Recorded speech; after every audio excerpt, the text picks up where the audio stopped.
Boa noite, ouvintes da Rádio Vox. Aqui quem fala é Cristian De Rosa, começando o Repórter Vox desta segunda-feira, dia 9 de fevereiro de 2015.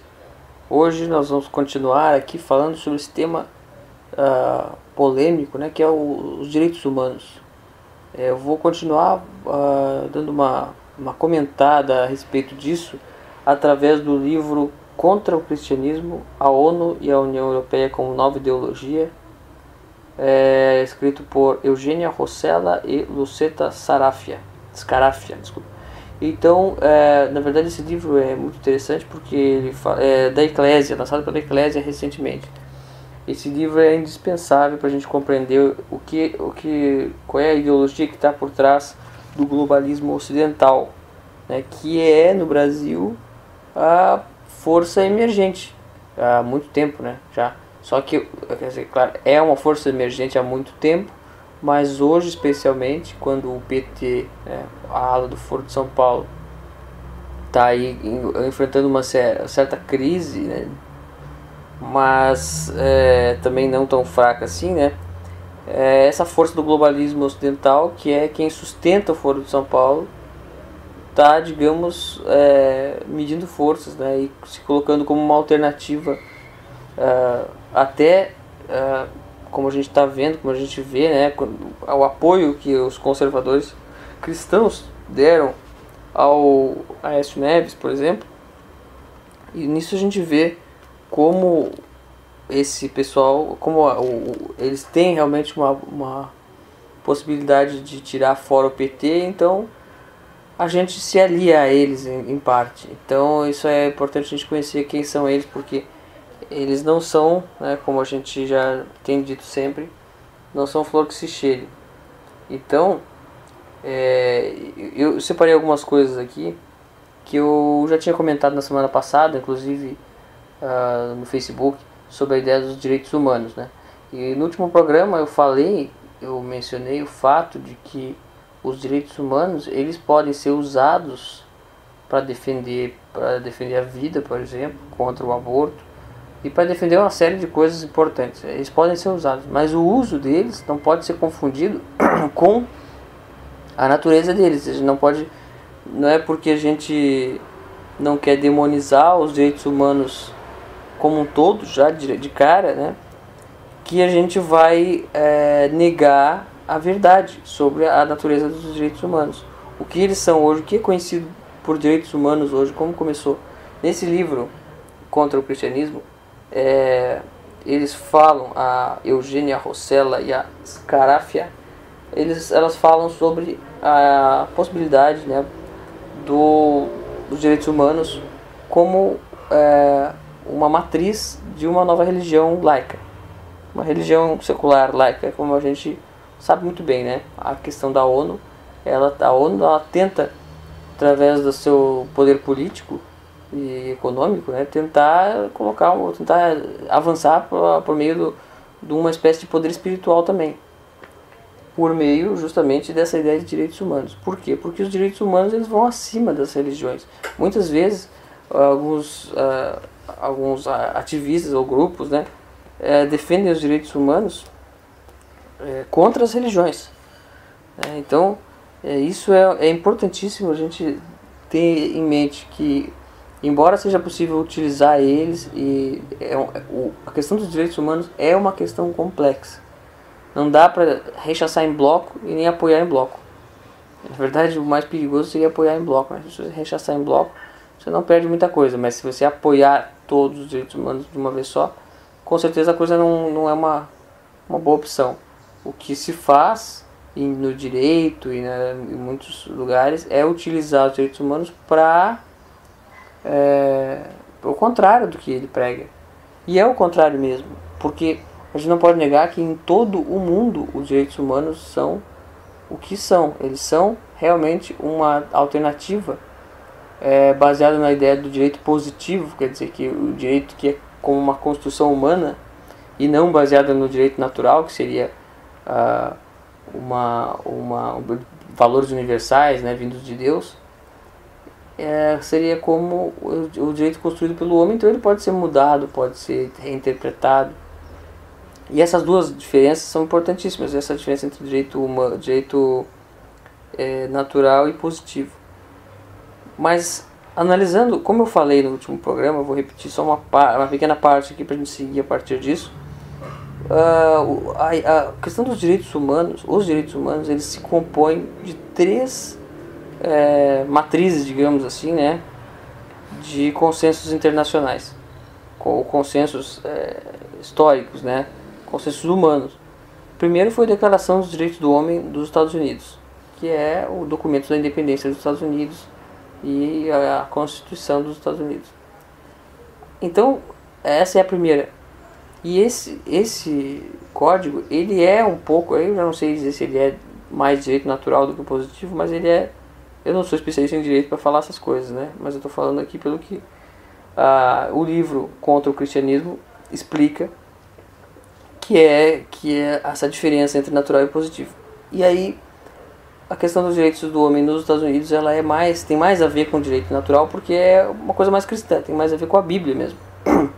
Já o segundo ponto, o segundo aspecto que compõe os direitos humanos é a questão da Revolução Francesa.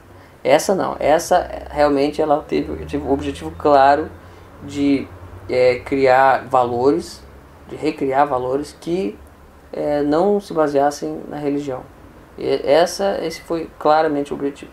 E aí depois, em terceiro lugar, vem a Declaração dos Direitos Humanos da ONU, que foi claramente inspirado nessas duas anteriores, quer dizer, na Declaração dos Direitos do Homem dos Estados Unidos e na Revolução Francesa. Então é fácil a gente entender que nos direitos humanos, atualmente, o conceito de direitos humanos da ONU, atualmente, ele tem essas duas características, de uma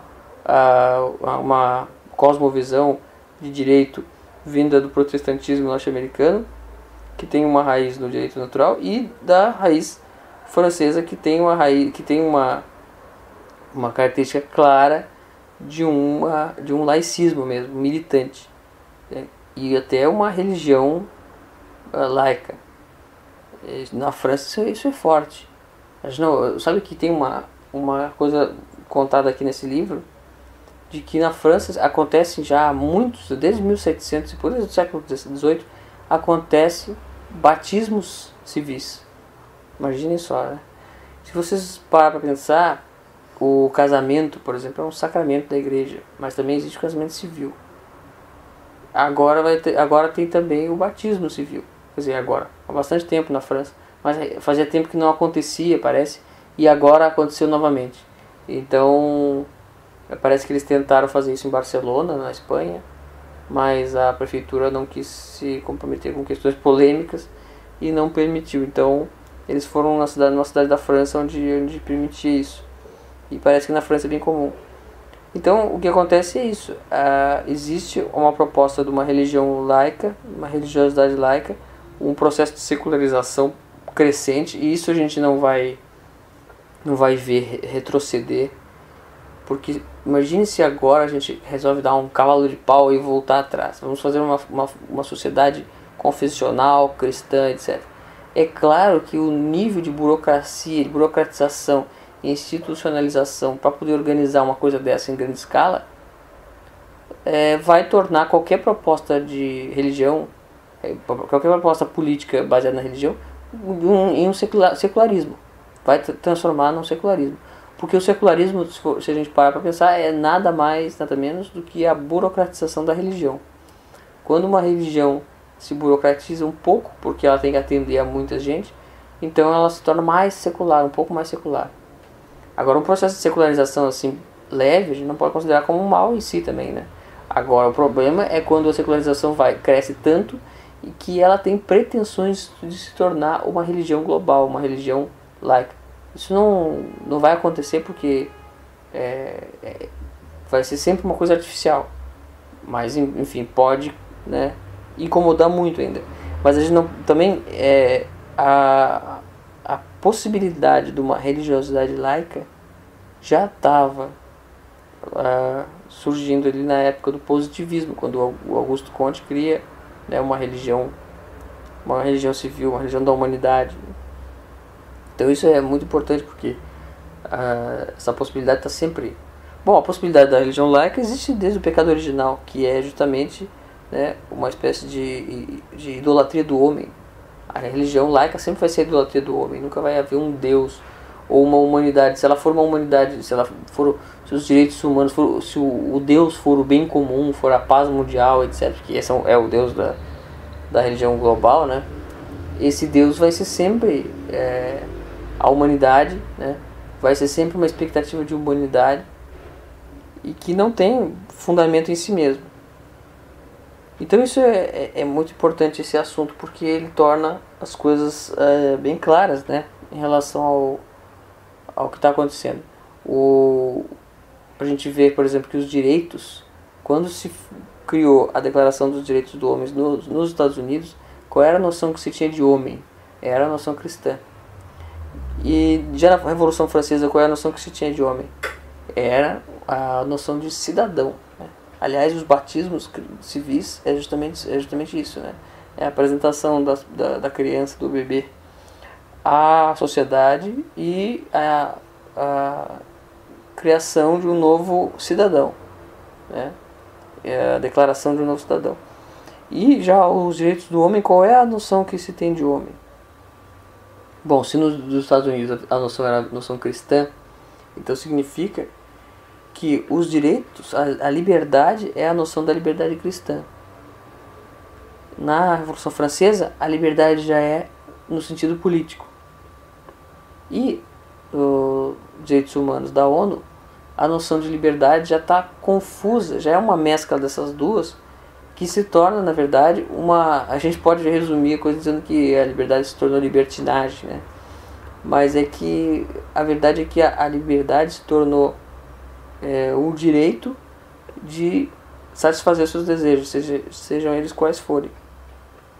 Então, quando os direitos se tornaram, ou melhor, quando os desejos se tornaram matriz dos direitos, aí só mesmo o direito positivo pode resolver, porque esse direito positivo é aquele que vai ser modificado conforme o desejo de cada sociedade, de cada grupo de pressão. Isso é muito importante. Quando até o Habermas, né, com o conceito dele de esfera social, de esfera pública, ele já coloca essa ideia do consenso, que tudo deve ser decidido na sociedade por meio do consenso. Que consenso é esse? O consenso é da conversa, do debate dos seres humanos, mas o consenso não significa que as pessoas foram convencidas de alguma coisa. O consenso significa que as pessoas acordaram, ou seja, firmaram um acordo para um determinado ponto. Quer dizer, nós concordamos que seja assim, embora nossos interesses vão no sentido contrário. E aí a gente aceita que isso pode ser dessa forma. Então o consenso se torna, na verdade, o motor principal da ideia de democracia. Democracia é o governo do povo, para o povo, pelo povo. Isso é o que diz. Então, se a democracia é isso, então só pode ser, tudo é decidido, o valor universal maior da democracia é a escolha pública, é o consenso e então, a assembleia, né? A decisão coletiva, o acordo, o contrato social, né? Então, essa ideia começa a se tornar... Então, claro que os valores vão se tornar isso inevitavelmente. Os valores vão se tornar uma coisa decidida por consenso. Então, se os valores são decididos por consenso, a verdade também. A verdade acaba sendo uma questão de maioria de votos, né? E aí é que entra o problema, porque se os valores são maioria de votos, onde está a liberdade? A liberdade de quem prega a verdade, por exemplo, né? Uma verdade que não seja aquela decidida pela maioria. E a verdade que não é decidida pela maioria pode muito bem, facilmente ser a verdadeira verdade. Pode ser a única verdade. Então isso é uma coisa que está muito evidente aí nesses debates sobre direitos humanos. embora as pessoas, muita gente ache que direitos humanos possa ser uma coisa... Bom, quem achou isso, que os direitos humanos podem ser utilizados para o bem, foi ninguém menos que a Igreja Católica, né? A Igreja Católica acreditou nisso. O João Paulo II deu todo o apoio à Declaração de Direitos Humanos da ONU e disse que ia fazer tudo, o que o Vaticano ia fazer de tudo para que isso se efetivasse, etc. Bom, mas naquela época ainda não existia essa questão de que os direitos da mulher incluíam o direito a matar o seu próprio filho no ventre, né? Ainda não tinha surgido essas coisas. Então, quando começam a surgir essas histórias aí, muitos padres e papas começam a repensar. E um deles foi o Joseph Ratzinger, né? Bento XVI teve um debate, inclusive, com o Habermas, em que a grande pergunta que ele faz, que o Bento XVI tem feito, é até que ponto o cristianismo pode dialogar com outras religiões e com uma cooperação global, né? A ideia da cooperação, do consenso, etc. Até que ponto essa ideia, o cristão pode aderir a essa ideia sem abrir mão da pretensão, palavras do Ratzinger, da pretensão que o cristianismo tem de religião verdadeira, quer dizer, de religião da verdade. Porque se você imagine, se coloque no lugar de um papa, né? Representa a religião verdadeira, a religião da verdade. Como é que você vai discutir com pessoas que acreditam numa mentira, mas que querem que você creia junto com eles em uma outra verdade, que é a verdade de que todos devem discutir e devemos deixar as nossas diferenças de lado e concordar em um consenso, né? Mas esse consenso vai ser uma soma das discordâncias ali, quer dizer, uma soma das concordâncias, né, a princípio, mas fundada na base da discordância, óbvio. Então, pode muito bem ser decidido uma coisa que é contrária a um deles. Mas de modo mais amplo ainda, a gente pode dizer que quem acredita na verdade não pode acreditar que a verdade seja por maioria de votos, mesmo que a verdade eleita seja a verdadeira, porque ela tem que ser reconhecida como verdade. Quando as pessoas se tornam incapazes de reconhecer a verdade, quando o mundo se torna incapaz, o sistema se torna incapaz de reconhecer a verdade, aí nós temos um sistema refém do totalitarismo, refém do poder, né? E aí é como a história do Bauman, né? O Zygmunt Bauman, que diz que o poder maior, o maior poder que pode existir é aquele poder que diz respeito à verdade e à vida, né? O valor da vida.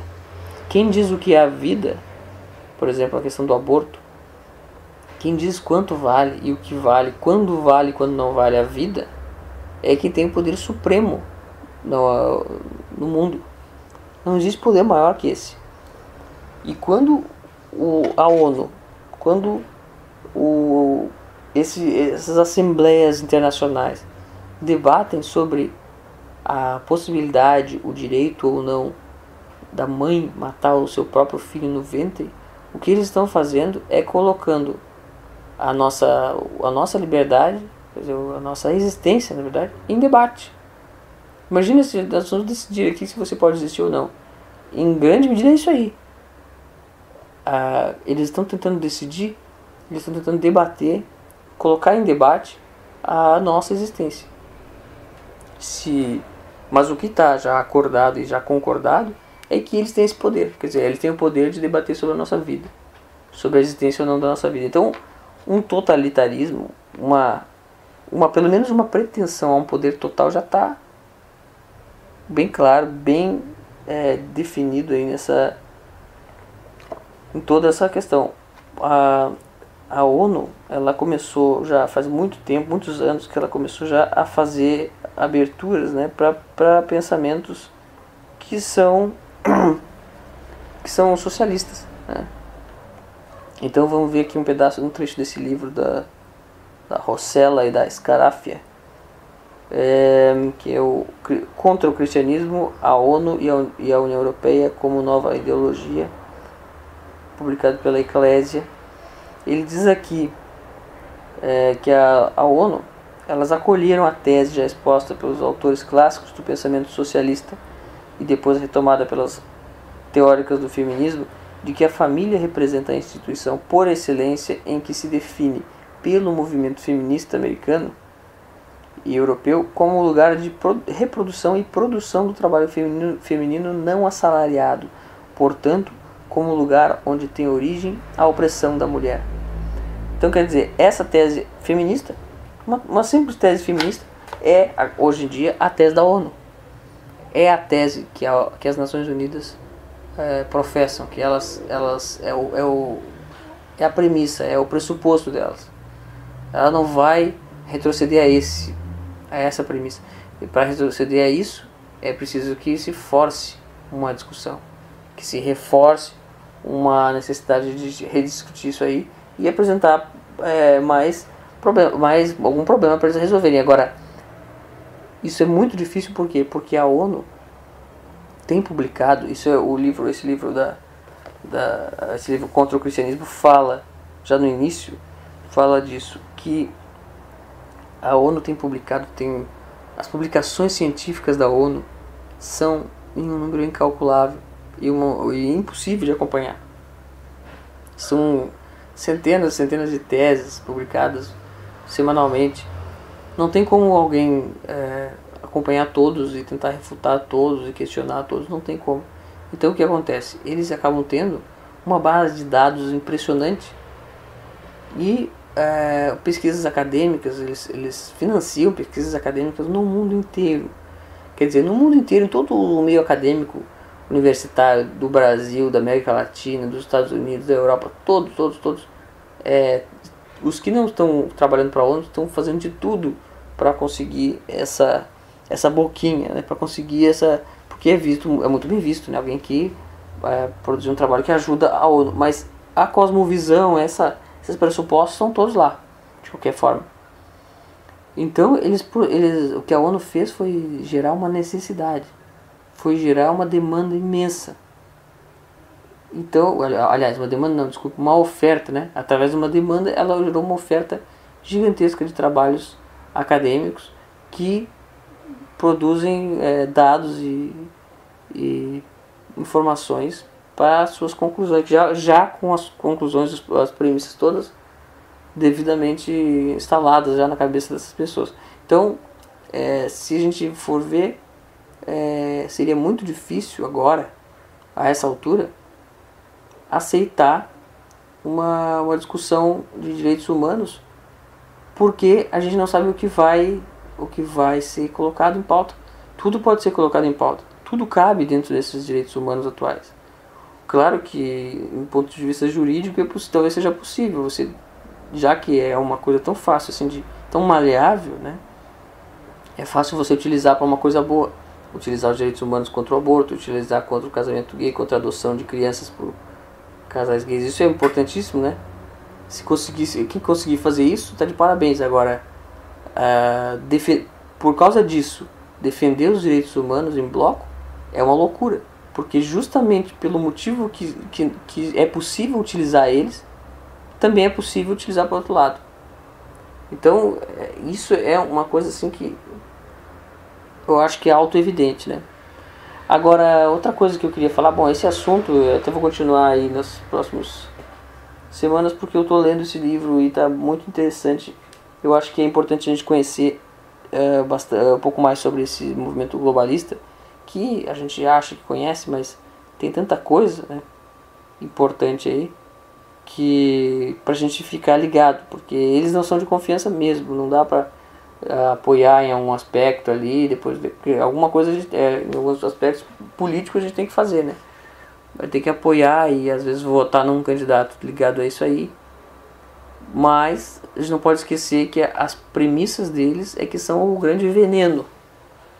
Então eu vou continuar trazendo alguma coisa sobre esse assunto nas próximas semanas. O importante é lembrar que os direitos humanos possuem como potencialidade já a questão da religião global, a questão de uma religião laica. E isso não pode ser feito, porque uma coisa importantíssima, aliás, antes de eu terminar esse assunto, é um relativismo como esse, fundado pela a ideia dos direitos humanos da ONU, um relativismo, uma sociedade relativista, ela não pode, ela não consegue se firmar como um poder pleno. Ela vai ser sempre um poder potencial, porque o relativismo ele é utilizado, ele é uma arma, ele tem a utilização da destruição, ele destrói. Agora, para construir um mundo, e é o que eles querem fazer, eles querem construir um mundo totalmente planejado, administrado, né? Essa é a grande utopia da ONU, e da modernidade, né? Para construir esse mundo, eles vão precisar de valores universais, eles vão precisar de não um direito positivo, mas um direito pelo menos virtualmente natural. Eles vão precisar reconstruir através do direito positivo um direito natural. Porque como diz o Leo Strauss, né? Leo Strauss falou uma coisa muito interessante, que quando se fala em direito natural e direito positivo, quer dizer, ou um direito vindo de Deus, ou um direito criado pelo homem, é muito simples. É só você ver, assim, que você consegue reconhecer algumas decisões injustas, né? Algumas decisões jurídicas injustas. Se você consegue ver juízos injustos, é porque existe um outro tipo de direito, né? Um outro tipo de justiça que está acima desse, com o qual você consegue julgar esse. Então é claro que o direito natural existe e está sobre o direito positivo, das leis criadas pelo homem e modificáveis, etc. Então, para se dar mais poder a esse direito positivo, eles vão ter que transformar ele em natural. Eles vão ter que, para dar mais poder às demandas que eles querem, elas vão essa possibilidade de consenso, por exemplo, para dar mais poder ao consenso, vamos ampliar mais a ideia, né? Esse consenso que todos debatem e resolvem e tal, e a verdade por maioria de votos, para que isso tenha poder efetivo, eles vão ter que transformar isso em verdade absoluta. E aí existe uma operação que é impossível. Eles não vão conseguir, mas eles vão tentar. Então, qual é a única forma de transformar isso? Transformar o relativismo em absolutismo, digamos assim, é criar uma religiosidade. Quer dizer, uma fé nessas verdades que seja não baseada num comprometimento social, numa participação política, no senso do dever, não. Tem que ser baseada numa crença, numa afeição, tem que ser baseada num amor, em alguma coisa do tipo. Para que transforme a vida das pessoas, coloque a vida das pessoas naquele caminho, efetivamente, em todos os aspectos da vida. E não somente ali, a pessoa vive a sua vida e aí de vez em quando ela tem aquela opinião solta. Não, eles querem que ela vai ter que ser, tem um momento ela vai ter que ser muito forte, muito arraigada. Então, o que eu quero dizer é que quando a gente defende valores, né, universais e tal, a gente tem que cuidar muito para que esses valores sejam cristãos realmente. Porque senão, bom, a prova de tudo isso que eu estou falando é que o islamismo tem crescido na Europa, justamente onde foi plantado esse relativismo, onde foi plantado toda essa teoria aí do Habermas, essa questão da sociedade planejada, da sociedade dos direitos, baseados nos desejos, etc, os direitos humanos. O pessoal cansou disso e foi para o islamismo. Então é sinal de que esse relativismo, uma hora ele vai ter que se tornar ordem, vai ter que se tornar autoritarismo. E aí que ganha o autoritarismo que tiver na moda.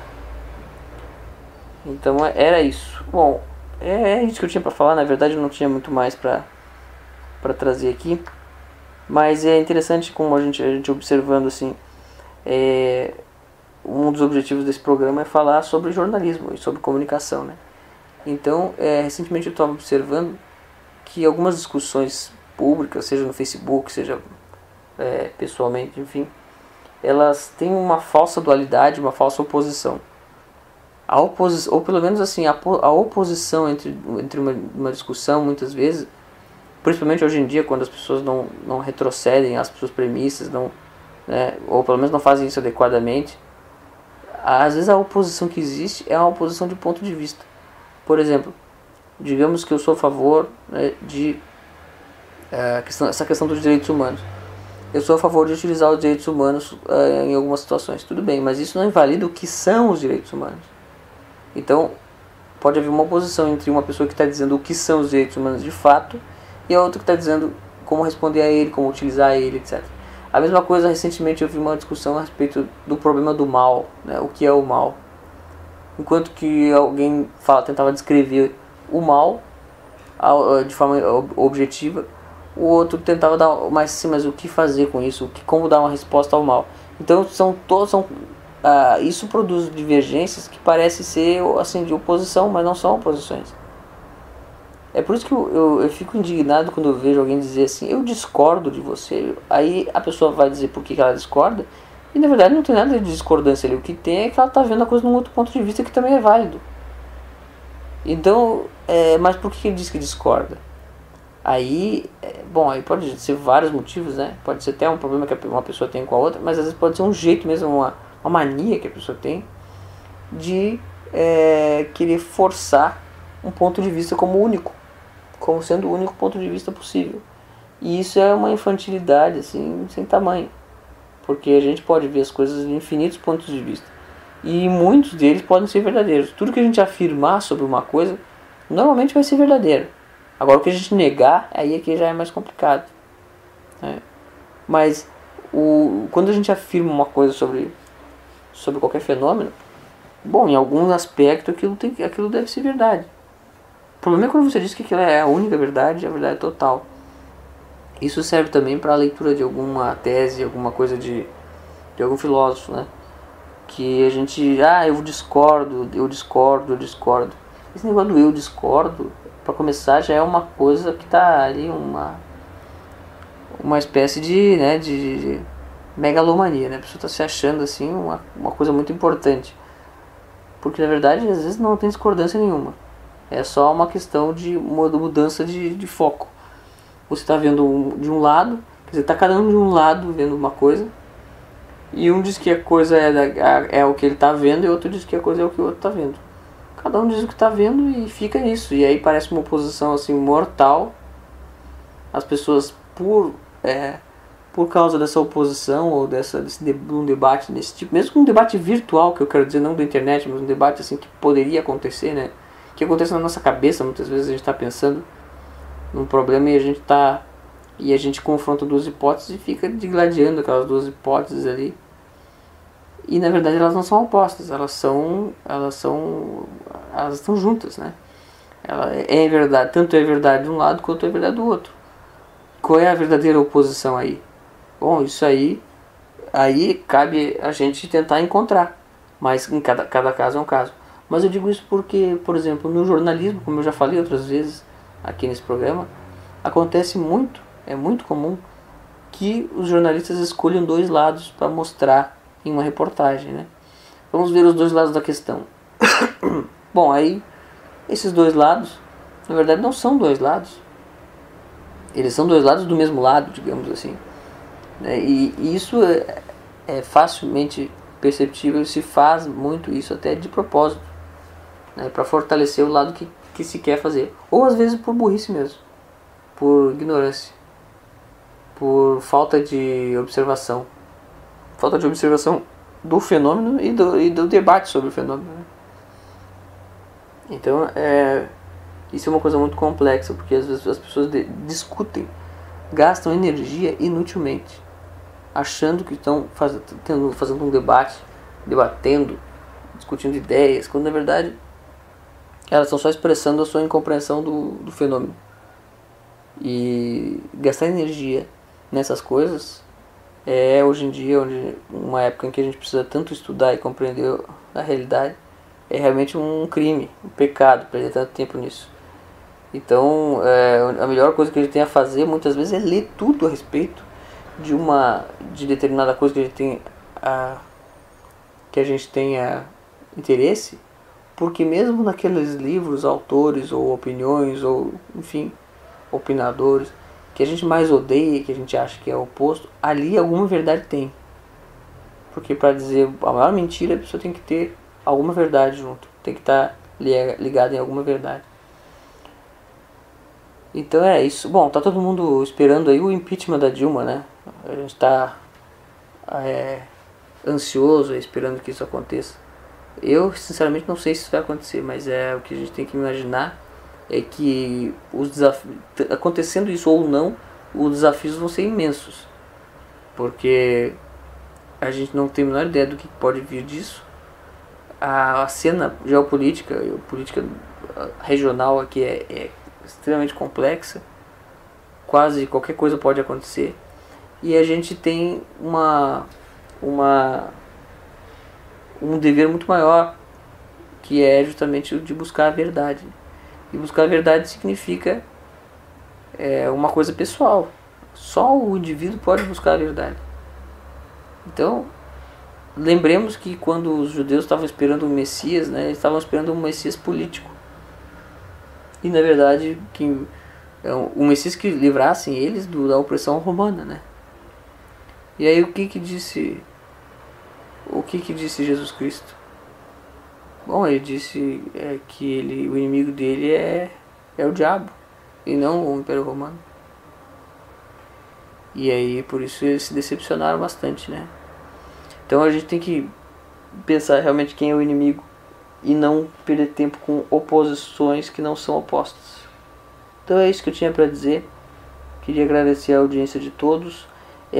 Na verdade eu tenho eu estou pensando em fazer uma série de programas comentando, assim que eu terminar esse livro Contra o Cristianismo, comentando o livro Jardim das Aflições, do professor Olavo de Carvalho. E, bom, a gente faz um programa sobre cada capítulo, mais ou menos, comentando e tirando algumas observações dali. Então, eu pretendo fazer isso talvez não no próximo, mas no outro. E ainda não sei, mas já vou avisando para quem quiser começar, ou quem não comprou o livro, que compre. E aí a gente pode ir acompanhando juntos aí. Então, queria agradecer a audiência de todos. Tenham todos uma boa noite, fiquem com Deus e até mais.